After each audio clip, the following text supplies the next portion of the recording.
मनुष्यों को अपना आहार बनाने वाले इल्वल और वातापी जैसे असुर के साथ क्यों चलेगा ऋषिवर अगस्त्य? पिताश्री, इससे क्या उन्होंने स्वयं को संकट में नहीं डाला?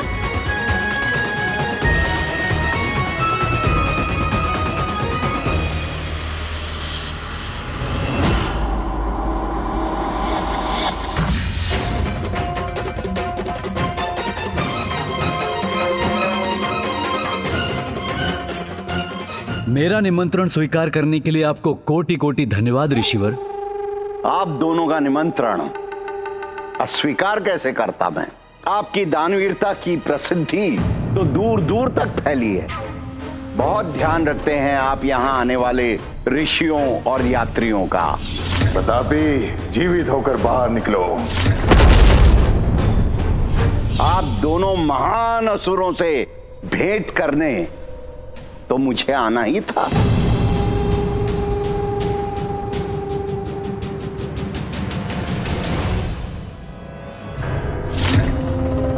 मात्र रुद्राक्ष की माला है इसके कंठ में, स्वर्ण की बाली तक नहीं है इसके कानों में। इस निर्धन ब्राह्मण से भला मुझे क्या लाभ होगा? वाह, कितनी मांसल देह है इसकी। आज तो उदर भर भोजन प्राप्त करूंगा मैं। आपने यहां आकर हमें कृतार्थ कर दिया ऋषिवर।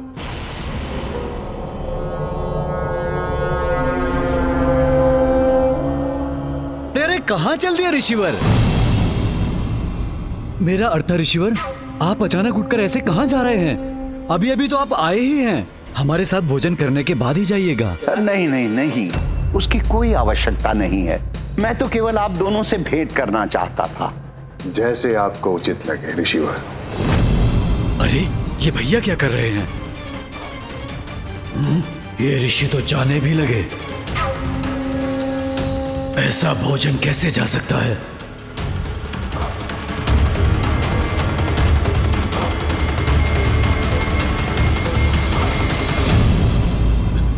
आप ये क्या कर रहे हैं भ्राता? क्यों जाने दे रहे हैं इसे? ना रत्न, ना स्वर्ण, ना आभूषण, निर्धन ब्राह्मण की रुद्राक्ष की माला का हम क्या करेंगे? इससे हमें कुछ लाभ ना होगा। उसके धन को छोड़िए भ्राता, उसके धन को देखिए। कितना मांसल है वो ऋषि। वो आज हमारे आहार का अच्छा प्रबंध है।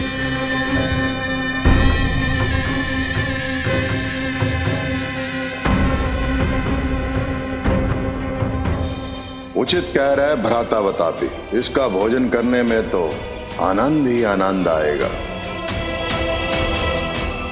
आज तुम्हारे प्रत्येक विचार का एक ही परिणाम होगा असुरों। अगस्त्य ऋषि, ये तुमने नहीं, तुम्हारे पाप कर्मों के परिणाम ने पुकारा है मुझे।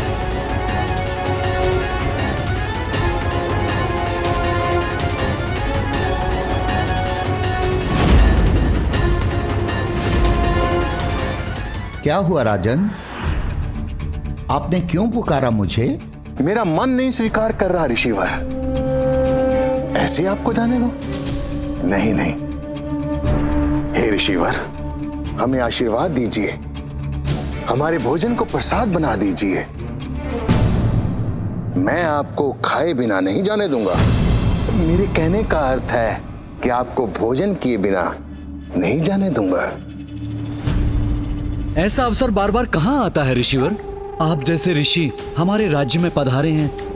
हम पर अपनी कृपा कीजिए।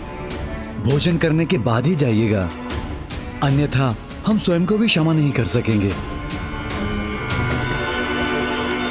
उचित है।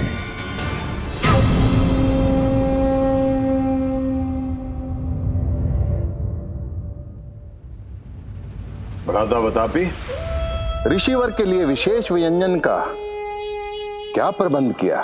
भ्राता मैं अभी देख कर आता हूँ। ऋषिवर, हमारे विशेष व्यंजन को मैं स्वयं तैयार करवा कर आता हूँ।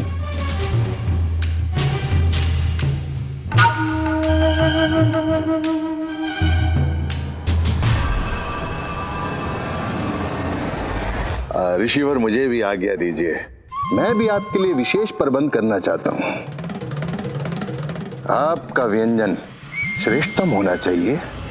आप मेरी चिंता ना करें, मेरे लिए इतना भोजन पर्याप्त है। चिंता कहाँ ऋषिवर, इसमें तो आनंद ही आनंद है। अब मुझे आज्ञा दीजिए।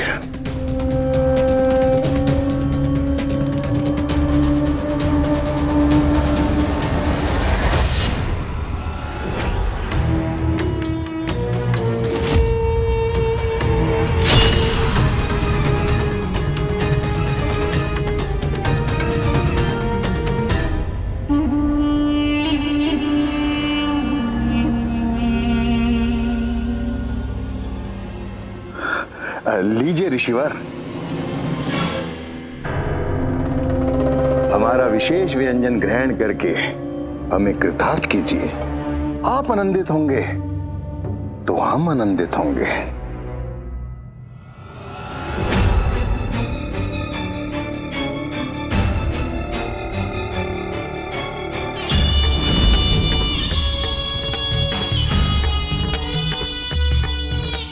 बस अब कुछ ही पलों में हम तुम्हारा भोज करेंगे।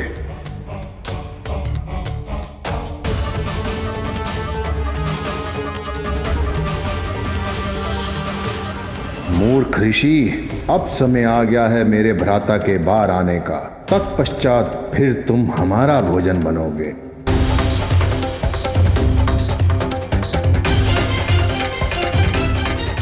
कुछ ही क्षणों में तुम्हारा ये संतुष्टि का भाव भय में परिवर्तित हो जाएगा ब्राह्मण। वतापी, बाहर आओ। अब किसी भी पल मेरा भ्राता वदापी तुम्हारा उधर चीर कर बाहर आएगा।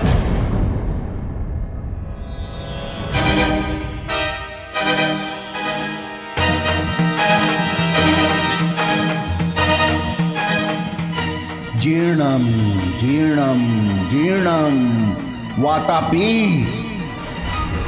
जीर्णम।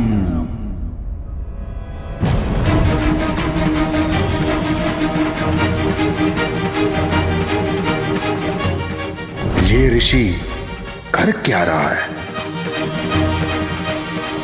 वतापी, बाहर आओ। जीर्णम वातापी जीर्णम। भैया बचाइए मुझे, मेरे प्राण संकट में है। भैया बचाइए, भैया बचाइए मुझे। वतापी, बाहर आओ। वतापी, बाहर आओ। जीर्णम वातापी जीर्णम।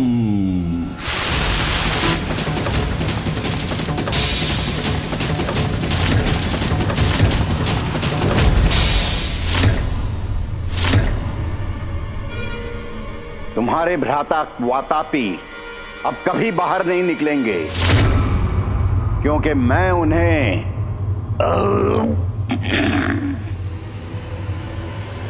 पचा चुका हूं। नहीं, ऐसा नहीं हो सकता।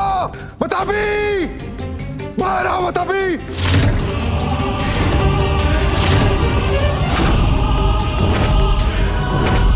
कपटी ऋषि, तुमने मेरे भ्राता का वध करने का दुस्साहस किया है।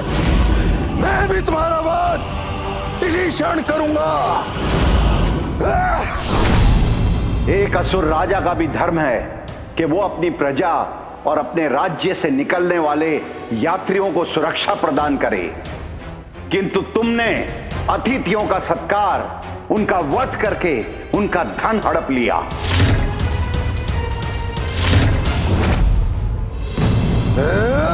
मैं तुम्हें शाप देता हूं, जिस प्रकार अनेकों ऋषियों को अपना भोजन बनाकर तुमने उनका अंत किया, उसी प्रकार तुम्हारा शरीर भी भस्म हो जाए।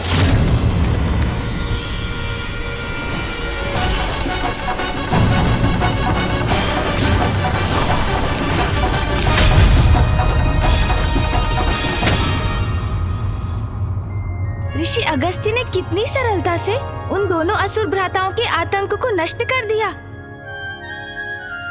जानते हो गणेश, भोजन के उपरांत अपने उदर पर हाथ फेरने की परंपरा का आरंभ इसी घटना के बाद हुआ। हाँ पिताश्री, मुझे भी माँ ने इस मंत्र के बारे में बताया था, जीर्णम जीर्णम। तभी तो मैं पूरी असुर सेना को पचा पाया था। हाँ पिताश्री, भोजन के बाद तो मैं भी अपने उदर पर हाथ फेरता हूँ और मुझे आभास भी होता है। जीर्णम जीर्णम, असुर सेना जीर्णम।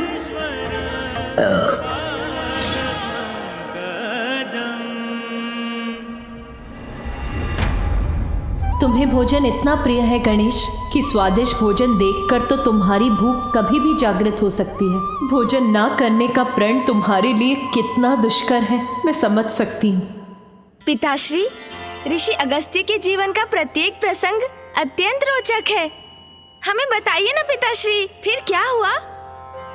इल्वर और वातापी के अंत के बाद ऋषि अगस्त्य और देवी लोपामुद्रा सदा के लिए दक्षिण में ही स्थित हो गए। देवी लोपामुद्रा पतिव्रता और धर्मपरायण स्त्री थी और सदैव ऋषि अगस्त्य की सेवा और उनके अनुष्ठान में सहायता करने में व्यस्त रहती थी। उनके इसी निस्वार्थ प्रेम और समर्पण के भाव से ऋषि अगस्त्य के मन में भी पत्नी के प्रति स्नेहपूर्ण जुड़ाव और आसक्ति उत्पन्न हुए। ऐसा जुड़ाव जो पति पत्नी के संबंध में सदैव स्थापित हो ही जाता है।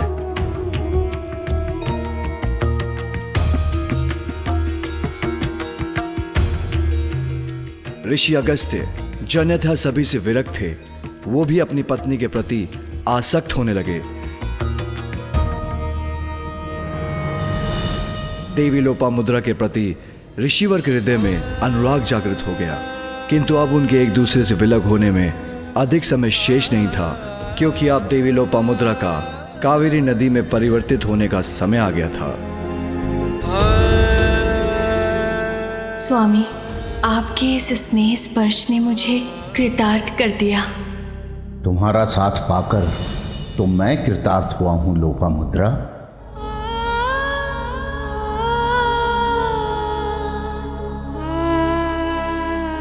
अब वो समय अधिक दूर नहीं जब हमें एक दूसरे से दूर होने के लिए विवश होना होगा। स्वामी,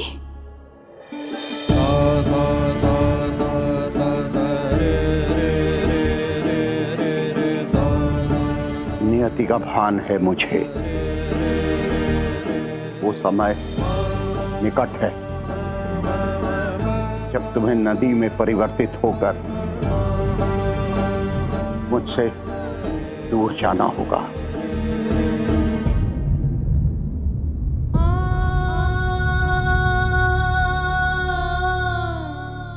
मैं भी आपसे दूर नहीं जाना चाहती स्वामी।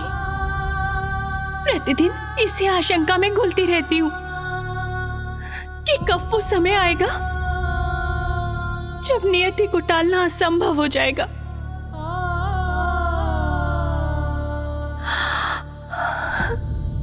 अपनी आशंकाओं से मुक्ति पाओ, निर्णय लो कि तुम मुझसे दूर कभी नहीं जाओगी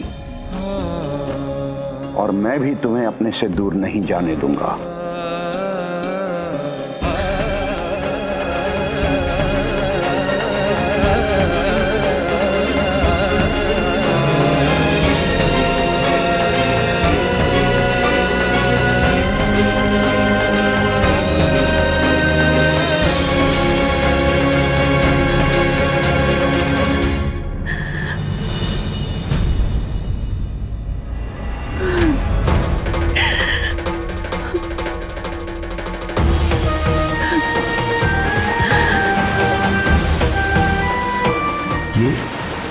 ये क्या हो रहा है? स्वामी, स्वामी रोक लीजिए मुझे।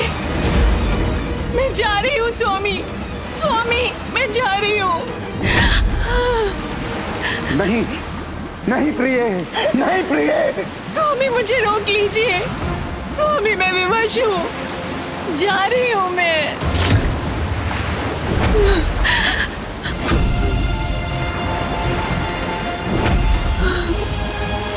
स्वामी,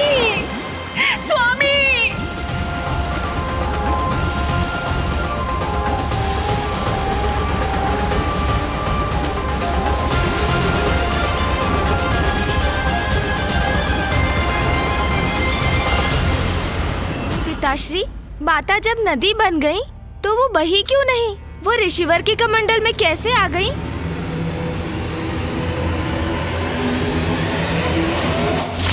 तुम नदी का प्रवाह नहीं बनोगी। यदि मेरा अनुष्ठान, मेरा तप सत्य है, यदि महादेव के प्रति मेरी आस्था सत्य है, तो तुम प्रवाहित नहीं होगी। मैं आदेश देता हूं, रोक दो अपना प्रवाह, रोक दो अपना प्रवाह, रोक दो अपना प्रवाह।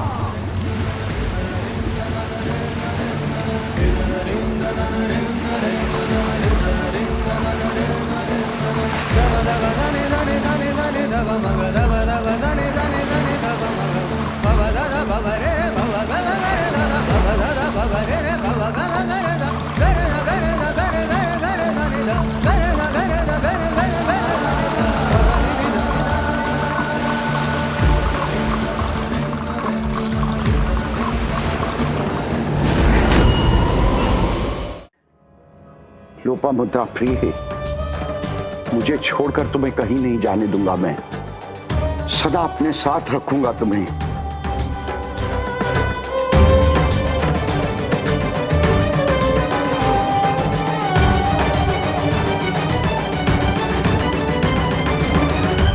उसके पश्चात जब ऋषि अगस्त्य ध्यान मग्न हुए तो उससे बाहर नहीं आए और लोपामुद्रा कावेरी नदी के रूप में उनके कमंडल से बाहर नहीं आ सकी। और किसी में इतना साहस नहीं जो जाकर ऋषिवर का ध्यान भंग करे और उनसे लोपामुद्रा को नदी के रूप में प्रवाहित होने के लिए मुक्त करने का अनुरोध करे। गुरु अपने शिष्यों का आग्रह नहीं टाल सकते। कदाचित भैया को ऋषिवर के पास जाना चाहिए। वो मेरे गुरु हैं गणेश, मैं उनका ध्यान भंग करने का दुस्साहस नहीं कर सकता।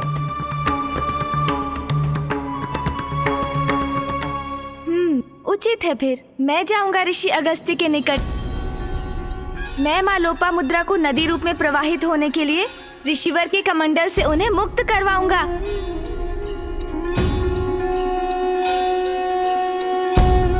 मुझे आज्ञा दीजिए पिताश्री कि मैं ऋषि अगस्त्य के पास जाकर उनके कमंडल से माँ लोपामुद्रा को नदी रूप में प्रवाहित करने का प्रयास करूं। प्रभु, क्या ये उचित है? अभी भ्राता नारायण, पुत्र कार्तिकेय, ब्रह्मदेव, इंद्रदेव और स्वयं आप भी ऋषि अगस्त्य की अपार शक्ति का वर्णन कर रहे थे। कोई उनके तप को भंग कर उनके क्रोध को जागृत करने का इच्छुक नहीं, तो फिर गणेश उनके क्रोध से सुरक्षित कैसे रहेगा ना? माँ, ऋषि अगस्त्य ने अपनी पत्नी के मोह में उनको खोने की आशंका में ऐसा किया है। जब पिताश्री ने आपको माता सती के रूप में खोया था, तब उनकी क्या अवस्था हुई थी, आपको स्मरण है ना माँ?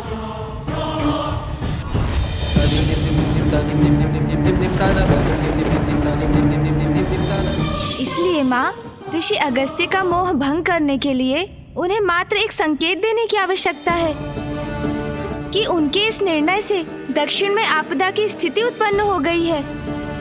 ऋषिवर से अधिक ये कौन समझ सकता है कि व्यक्तिगत स्वार्थ जन कल्याण से ऊपर नहीं। किंतु पुत्र, उनका क्रोध, कहीं उससे तुम्हें कोई हानि ना पहुंचे। माँ, आप निश्चिंत रहिए, मैं उनके क्रोध को जागृत नहीं करूँगा। मात्र इतना आभास कराऊंगा उन्हें कि माँ लोपामुद्रा का उनके कमंडल से मुक्त होना आवश्यक है। स्मरण कराऊंगा उन्हें कि कावेरी नदी बनकर दक्षिण की भूमि को तृप्त करना ही माता की नियति, उनके जीवन का उद्देश्य है।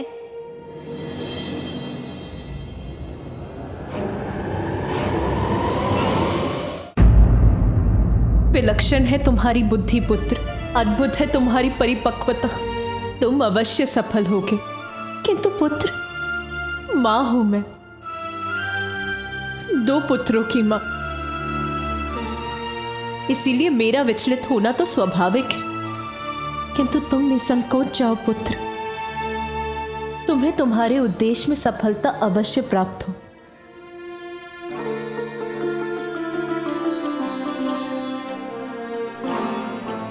माँ ने तो मुझे आशीष दे दिया, किंतु आप सभी के आशीर्वाद से मुझे और सहायता प्राप्त होगी। जाओ पुत्र, सबकी पीड़ा हरने हेतु अपना लक्ष्य सिद्ध करो।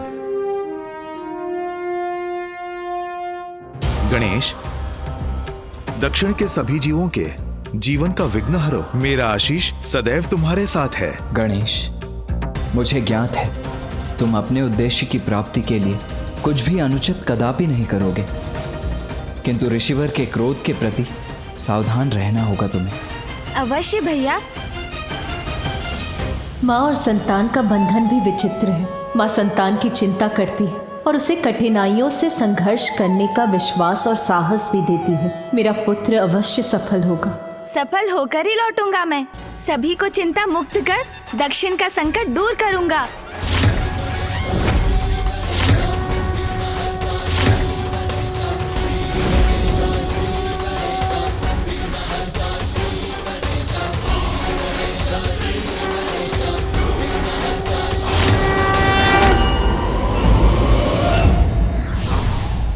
स्वयं की चिंता छोड़ लोक कल्याण के लिए स्वयं संकट का सामना करने वाले ही साहसी और सामाजिक कहलाते हैं।